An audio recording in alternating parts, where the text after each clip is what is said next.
And I thought, that's interesting, let's take her. Toward the end of the course, she said to me, do you think you're going to need any dancers in New York? I said, Madonna, you've got to go home to Michigan first. And how are you going to get to New York? And how are you going to live there? She said, don't worry. She was young, and she was determined to do it right and well. November rolled around, and I was teaching a class, and the door opened, and there was Madonna. She had come. One day she came in with a sweater cut from the neck all the way down to below the waist. Cut. And a safety pin about a foot long holding this garment together, but it was dripping off of one shoulder. And I looked at her back, and I thought to myself, she's going to do something someday. She came with, I believe, one or two other people from Michigan. They found a closed-up synagogue where they were living, and I was worried about her. I got her a job at the Russian tea room in the cloakroom. The arrangement was that they would feed her because I was really worried about how she's going to eat in New York. I had a small group of artists that met in my studio on 29th Street on Thursday evenings. So Madonna came, posed for me for a couple of times there, and from that we worked for about a year together. She was a Lower East Side girl, and her look was that. I was inspired by Michelangelo's Sistine Ceiling. I did a whole series of body drawings. From that, I worked on this idea of doing a series of Sibyls. Strike a pose.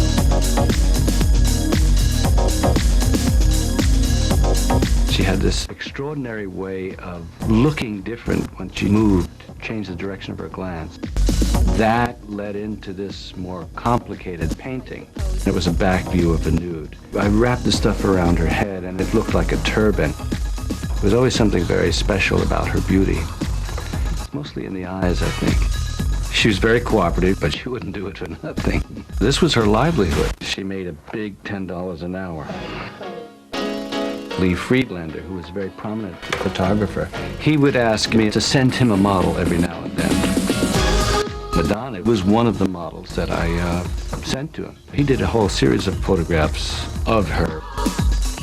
He'd gone to see this film, Desperately Seeking Susan, and he said, "Is that the same Madonna?" And I said it was. And it was shortly after that that he sold the photographs to Playboy. I think he got a lot of money for that, too. Girls can wear jeans. Cut their hair short. First time I met Madonna was when the Gilroy brothers had come on over and catch a rehearsal. They were called Breakfast Club at this point. Dan and Ed, the Gilroy boys, were on guitar, and Madonna was on drums. She wasn't a great drummer, but neither was Ringo. Angie Schmidt was the one on bass. The Gilroys wanted me to come back on bass instead of Angie. Madonna mostly was drumming for like 8 of the 10 songs, and she would come out for her 2 songs as a front person. Madonna literally wanted to actually reverse the whole thing. Instead of her being 20%, she would do 80 and they would do 20. But it was really their band, and they didn't want to go that route. I left the group with Madonna and started a new little group. And we were auditioning drummers, but none of them were working out, so she contacted Stephen Bray. I guess he responded positively because he came to New York. I think the first time I saw Madonna was 1977 in Ann Arbor, Michigan. There was a hustle lesson at this discotheque. She likes to say that she offered to buy me a drink, but it was the other way around. It was kind of just a social friendship. After she'd moved to New York, I found out that she wasn't studying dance anymore. She was in a band. She came to me one day, and she said, you know, this dancing is difficult. I think I'd like to be a rock singer. She said, a friend of mine is writing some songs, and we're going to audition them. There's an agent here from Paris. And she left, and I thought, sure, okay, fine. And she came back the next day, and she said, you know, they took us, and I'm going to Paris next week. I never saw her after that. She had been hired to be part of the Patrick Hernandez review. Although, you know, it was an interesting experience, she didn't really like it. I think she got a lot of good clothes out of it. But she basically did what she could to antagonize her keepers and get out of there, because being in the chorus line wasn't in her game plan. I had made a few films in high school, Super 8 films, and in 1979, I thought, wouldn't it be a lot of fun to make a feature-length Super 8 film? So I put an ad in Backstage magazine looking for a dominant woman who knows how to act and dance. I was able to attract 400 pretty boring resumes. But there was a photograph that actually dropped out of this envelope. She was putting lipstick on. I looked at it and thought that my fantasies were being realized. And I read her resume. It was a 3-page handwritten letter. Dear Stephen, I was born and raised in Detroit, Michigan, where I began my career in petulance and precociousness. By the time I was in 5th grade, I knew I either wanted to be a nun or a movie star. 9 months in a convent cured me of the first disease. That made me realize in about 3 seconds that this is the person that I wanted for this movie. I was interested in exploring a theme of revenge. Do you think for once that any lover of mine could be tame? Right now they're like irritated hornets, and they want to sting, and that's why I'm scared. She was very directable. She would do what she was asked to do, and then make it into what she wanted to. We're all caught in this vacuum of dominance and submission. There was a scene that began as a sketchy idea. Stop it, all of you! What would it be like to imagine this dominatrix type person with 3 lovers, and she tells them she no longer wants to be their dominatrix? And what would the reaction be? Madonna pretty much took it from there. They kind of wrestled with each other in a sort of improvised, choreographed scene, kind of in slow motion of them all sort of tangling with each other. It's fairly erotic.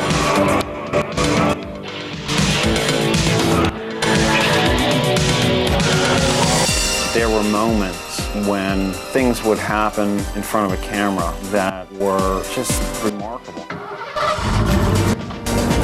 There he is, you guys, over there! The highlight of making the movie was renting a limousine and riding around Times Square with these crazy people, having a lot of fun. She and Angie were really good friends.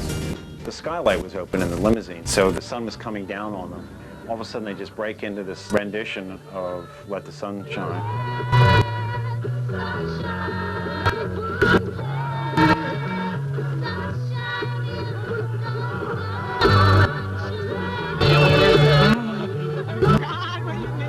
It's quite fetching, actually, but of course, it had no place in the movie. She had to pay her rent one month, and she said she wanted to get paid. There must have been 200 people that were involved in this movie, and the only person that was paid was Madonna. I said, all right, Madonna, if I pay you $100, you need to sign a release. At that time, I hadn't had people sign releases. Again, you have to understand that the level of professionalism here. So she signed the release. I finished the movie in 1984. Coincidental with that finishing, Madonna was starting to become famous. I called Madonna up and I said, well, Madonna, I finally finished the film. She came over to my apartment and I enjoyed watching the movie. She was positive. She liked it, but then she said, F you when she left. And I said, well, F you too. In 1985, Madonna sued me to stop the movie, and I had her sign release, which was a critical piece of paper, and the best $100 that I ever paid. I don't think anyone made Madonna. I think Madonna made Madonna. Just listening to her, I had no doubt in my mind that she would be able to attain everything she aspired for. There was no pretense in what she was doing. It wasn't, I'm going to do this, I'm going to be that. It's more like, I am this. I called Madonna to say, hey, I'm coming to New York. She had this band. She said, well, I need a drummer, I've got a set full of tunes, and I actually have gigs. Now, I don't think she really did have the gigs at the time. We hooked up on the corner of 38th Street and 8th Avenue. There's this building converted to rehearsal studios. Madonna had secured a lock, and we went up, and she played me the songs that they had, and we just kind of jammed the first day. I was excited to find that she had written some solid songs.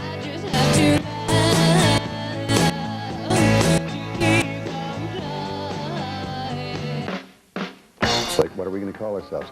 Let's just call ourselves Madonna. It's a catchy name. It's kind of rock and roll. But Steve hated that. No, I'm not going to play in a group called Madonna. And she said, well, if we can't call it Madonna, my nickname used to be Emmy, so we'll call it Emmy. Her performance was probably, you'd grade it a 10 for energy and enthusiasm. She belted. She screamed. Shut the up! The differences between the stage persona and who she was off stage, at least around me, was just, there was more vulnerability. But there was also the softer kind of, I'm not quite sure what to do about this. I never hear her be that way in public. Do you actually believe I could ever wanna let you go? The magnetism theory of rock and roll is that, get really good and find a record label A&R person that would say, oh, you guys are the cat's meow, and we kind of sucked. I mean, we didn't suck bad, but we weren't that good. After a crashing, thunderous ending, there'd be, you kind of hear that. 3 or 4 people's hands clapping. There's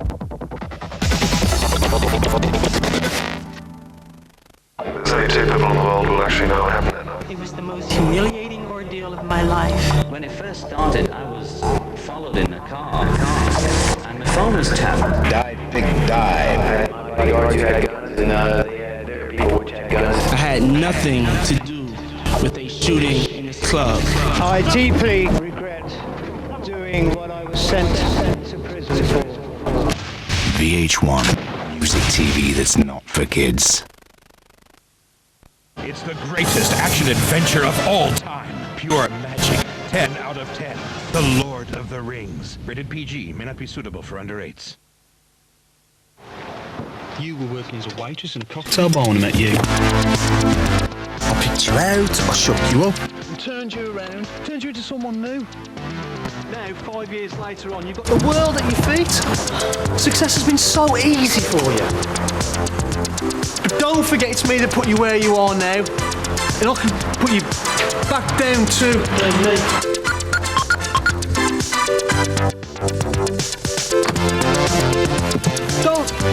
Don't you want me, baby? Don't you want me? Whoa, whoa, whoa, whoa.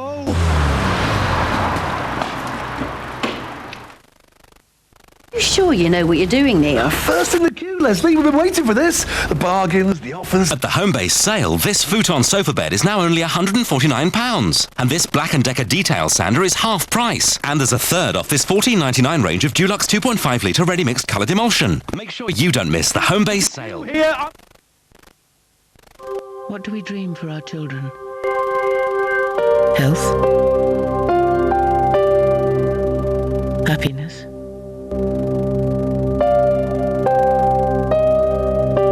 Success?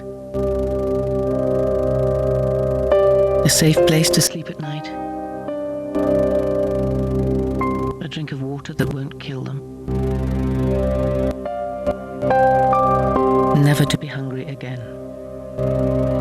We all want the best for our children. For some people that starts with such simple things. All they want is a better world for their children to grow up in. It's not much to ask. And all we're asking of you is £2 a month. Please call Oxfam now on 0800 338833. In over 70 countries, Oxfam is helping people work themselves out of poverty. They never give up, and neither do we. Will you stand alongside us too?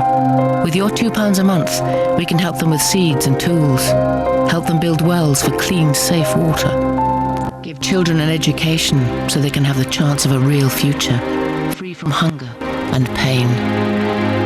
All people want is a better life for their children.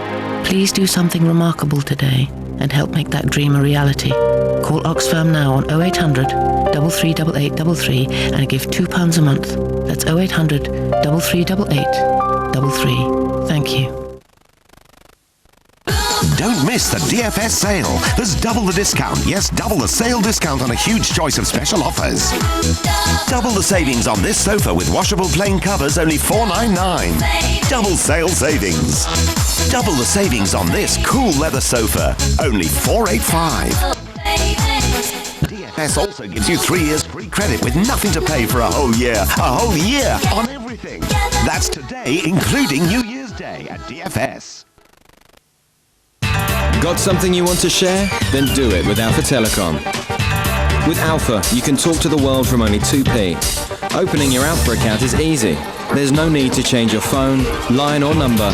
Just call free now on 0800 376 2345 and talk to the world from only 2p. Alpha Telecom. Live life to the full. Share your experience. Call free now on 0800 376 2345. The Dolphin half-price January sale is now on. Call 0800 626 717. Dolphin, the complete bathroom people. Don't you want a fantastic deal on a Fiat Punto? Don't you want me, baby? Of course you do. Whoa, whoa, whoa. Call 0800 717 7000.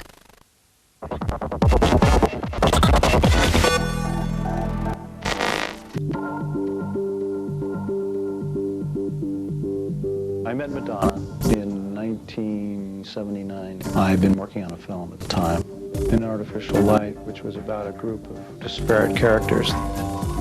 Everybody in the film was essentially themselves. All the people wrote their own parts, and hers was a story about herself, using snippets of her poetry, almost fantasies of her transforming from walking down the street to this highly coiffed rock star. I mean, you get out of bed and you scratch your head and you stroke the cat, but she's got to rest. So you take a bath and go down the drain, but you're not afraid because you're not insane. She was enjoyable to watch because you knew you were getting the real person, and you weren't getting a veneer she put on.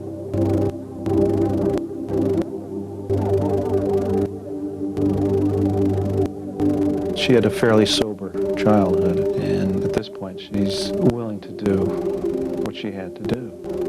She came up with the line, "I'll do anything for money." I'll do anything for money, because money is my love. Which was sort of the drift of the whole film, in the sense of having to get things done to get to another place. Don't look back. Don't think about what you're doing. Just mix it up.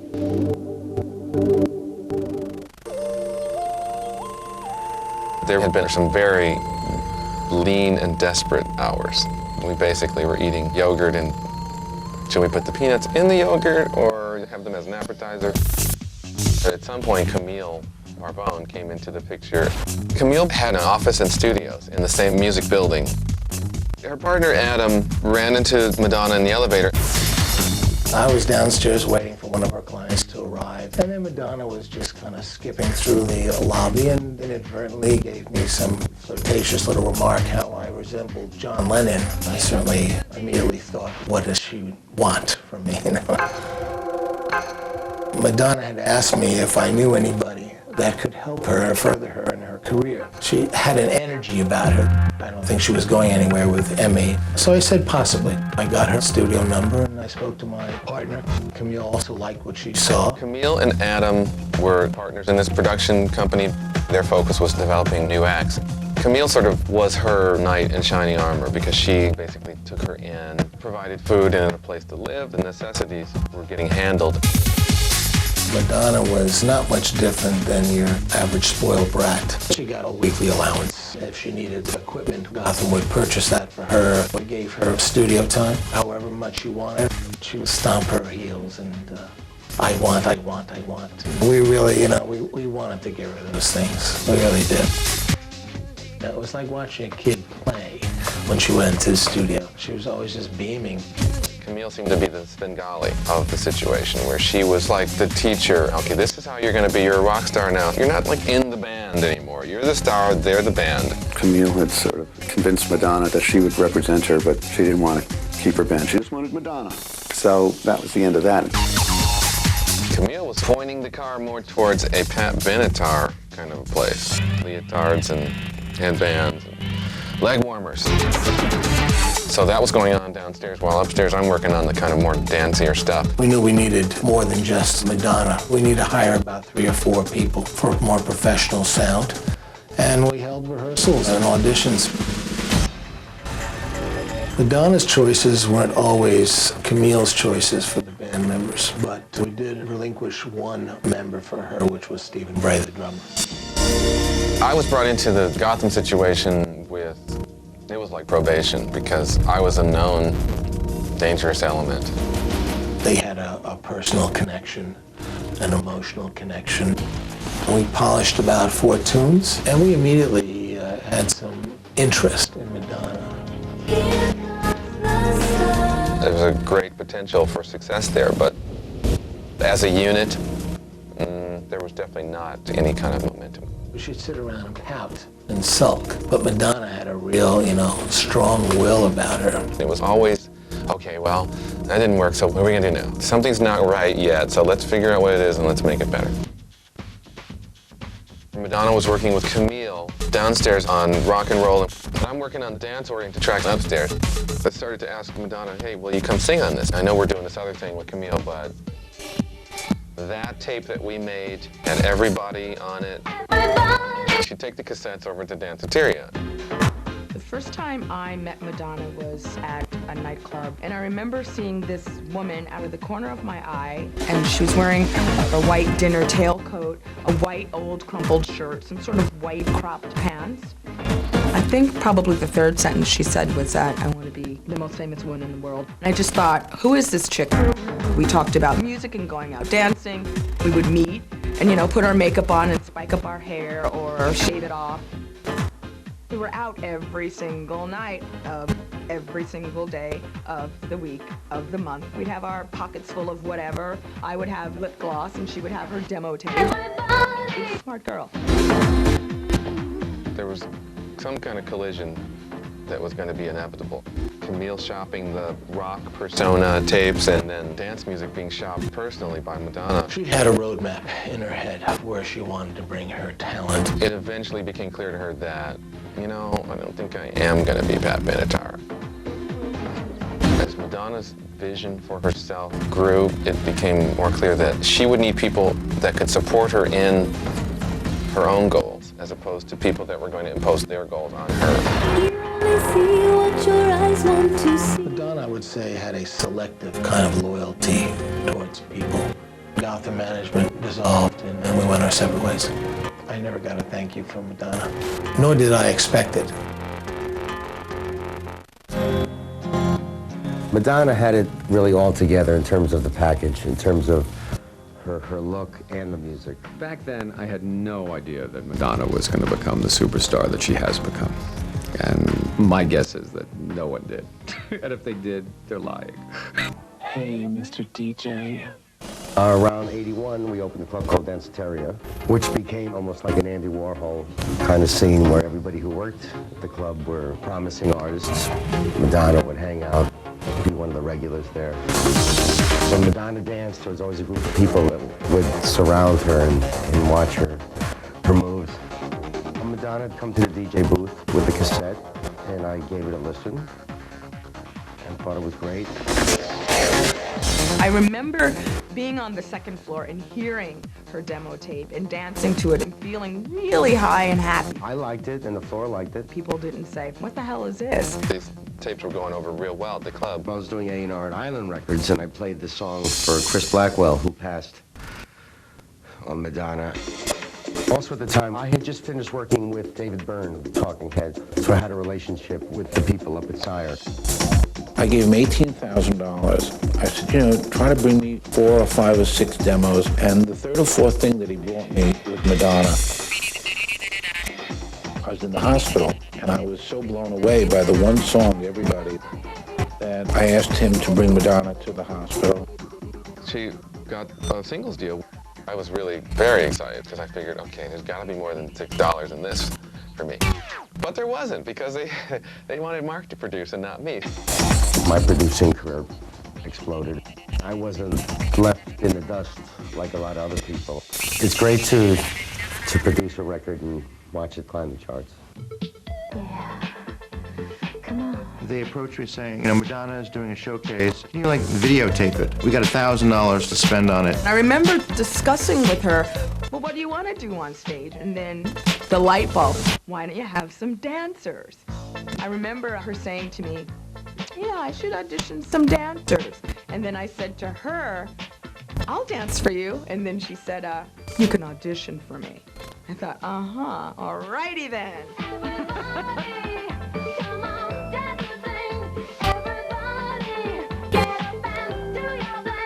Up until then, Madonna was never shown. Photographs are not released.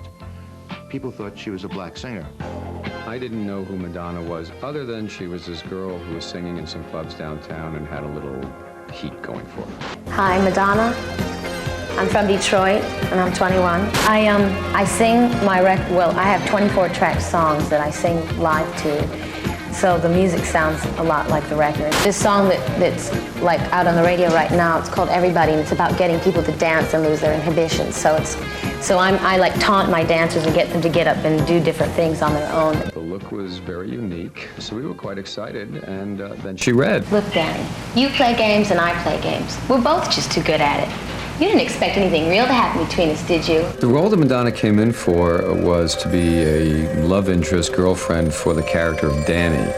And she was supposed to be a nice, plain, simple, virginal girl next door. So where were you last night? You're supposed to meet me at 7 o'clock. I waited 45 minutes in the library. You did? Man, see what I mean? You asked me out to see how long I'd wait for you and you wouldn't show up. The reading was very stiff, and it just sounded phony. Look, Danny, let's just make 2 ships that pass the night, okay? I don't think we have any regrets that we didn't choose her for this role. I think the regret comes that we didn't have the foresight to change the role and then hire her. But hey, next. She just really knew that if she wants to get known, we have to get out there and perform. We'd go on these long road trips and do these track dates or television shows. See, we were used to dancing in New York. Once you leave the vortex of New York City, the world kind of is a different place. Here's Madonna and Everybody. Madonna needs an audience, and that was evident. Gonna have to change your mind, gonna leave your troubles behind. Your body gets an ocean when your feet can make no motion. Madonna was trying to do fashion, and we were trying to sing and trying to dance and trying to do art. She really wanted to be a solo artist. She really wanted her audience to see who she was. I'm doing what I want to do, all right? And I know you're gonna like it. All right, we're gonna take a holiday.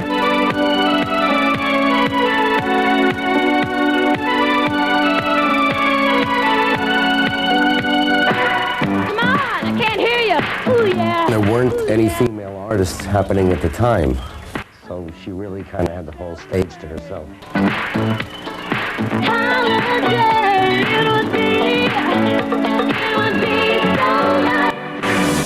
I knew after Holiday that Donna was ready to rule the planet. She wouldn't have become a star if she didn't always want to become a star.